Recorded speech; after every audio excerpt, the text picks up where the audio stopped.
আল্লাহর কথা মানুষের পরিবর্তনের জন্য। এই কোরআনের কথাগুলো আমাদের জিন্দেগি বদলাবার জন্য।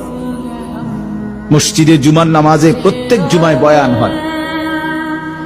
এক বছরে 52 সপ্তাহ, চিন্তা করে দেখেন, একটি বছরে 52 সপ্তাহ। তাহলে 52 সপ্তাহ ইমাম সাহেব আপনাদের জন্য নসিহত করে। এইভাবে যদি 30 বছর 40 বছর ধরে শুনে থাকেন, তাহলে আজকে কতদিন ধরে আল্লাহর কথা শুনতেছেন? বছরে 52, তো এভাবে 40 বছর, এভাবে 30 বছর, এভাবে 50 বছর। অথচ এত লম্বা সময় আল্লাহর কথা শুনবার পরেও এখনো মিথ্যা বলা ছাড়তে পারলেন না।